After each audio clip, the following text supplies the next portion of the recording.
दिन हम वॉल्ट को अगेन कार सेंटर में काम करते हुए देखते हैं, लेकिन यहाँ काम करते हुए वो खास खास के बेहोश हो जाता है। फिर कुछ देर में हम देखते हैं कि वो एम्बुलेंस के अंदर है। वो डॉक्टर से कह रहा है कि मुझे कुछ नहीं हुआ है, ये सब मेरे लिए नॉर्मल है। डॉक्टर उससे पूछता है कि क्या तुम स्मोक करते हो? वो कहता है बिल्कुल नहीं। फिर डॉक्टर उससे पूछता है कि क्या तुम अपनी फैमिली में से किसी से बात करना चाहते हो? फिर अगले सीन में हम देखते हैं कि वॉल्टर को स्कैनिंग मशीन में स्कैन किया जा रहा है। फिर उसके चेकअप के रिजल्ट के बाद डॉक्टर उसे बताते हैं कि उसे लंग कैंसर है। फिर वॉल्ट अपने घर पे वापस आता है। स्काइलर उससे पूछती है कि आज का दिन कैसा रहा। वॉल्ट उसे अपने कैंसर के बारे में नहीं बताता और कहता है आज का दिन भी हमेशा की तरह ही था। Next morning Walt again car wash में दिखाया जाता है। तभी उसका बॉस उसके पास आके बोलता है कि तुम्हें आज फिर कार वॉश करनी होगी, मैंने तुम्हें खड़े रहने के लिए नहीं रखा है। वॉल्टर गुस्से में आके सारा सामान बिखेर देता है और उसे गाली देके यहाँ से चला जाता है। फिर वो अपने घर के पूल के पास बैठा होता है और कुछ सोच रहा होता है। फिर वॉल्ट हैंक को फोन करता है और बोलता है कि तुम्हें उस राइड के ऑफर के बारे में याद है ना। नेक्स्ट सीन में वॉल्ट, हैंक और हैंक का पार्टनर एक कार में बैठे हुए दिखते हैं। वो एक घर पर निगरानी कर रहे थे। एक्चुअली उस घर के अंदर एक मैथ लैब है। कुछ ही देर में वहाँ डीए की पूरी टीम आ जाती है और घर में घुस जाती है। वहाँ एक लड़के को हेडफोन लगाए ड्रग्स लेते हुए दिखाया जाता है। वॉल्ट और हैंक अभी भी कार में ही थे।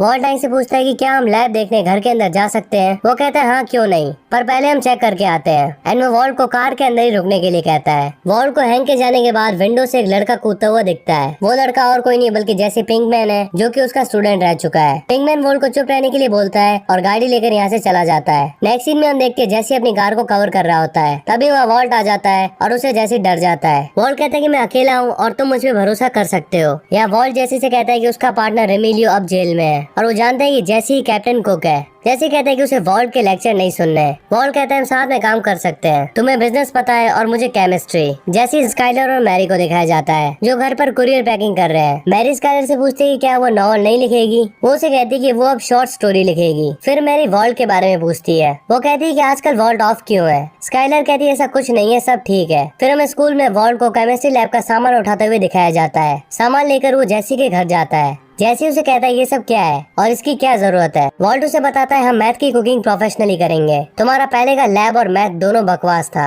और हम कोई बेबी फार्मूला या फिर चिली पाउडर यूज नहीं करने वाले। फिर वो लोग बात करते हैं कि वो लोग कहाँ पे कुक करेंगे। जैसी वॉल्ट को अपने घर पे कुक करने से मना करता है और बोलता है हमें कार भी चाहिए होगी। फिर हमें जैसी कोई कार में वेट करते हुए दिखाया जाता है। वॉल्ट बैंक से पैसे निकाल के ला रहा होता है। वो दोनों एक पुरानी आरवी लेने का प्लान करते हैं। फिर जैसे पैसे देखकर बोलता है कि इतने से कुछ नहीं होगा, आरवी 85 ग्रैंड की है और ये तो 70 भी नहीं है। वॉल्टर जैसी से कहता है कि तुम एक ड्रग डीलर हो तो नेगोशिएट करो। जैसी वॉल्ट से पूछता है कि तुम ये क्यों कर रहे हो, क्या तुम पागल हो या तुम्हारी एज ने तुम्हें पागल कर दिया है। फिर वॉल्ट जैसी से भी सेम क्वेश्चन करता है कि तुम ये क्यों कर रहे हो। जैसी कहता है पैसों के लिए। फिर वॉल्ट कहता है तुम्हें तुम्हारा जवाब मिल गया। मतलब डेफिनेटली वॉल्टर भी ये सब कुछ पैसे के लिए कर रहा है। जैसी उसे बोलता है तुम एक प्रोफेसर हो एंड एक रिस्पेक्टफुल लाइफ जी रहे हो तो ये सब क्यों। तो इस पे वॉल्ट कहता है कि मैं अब जाग चुका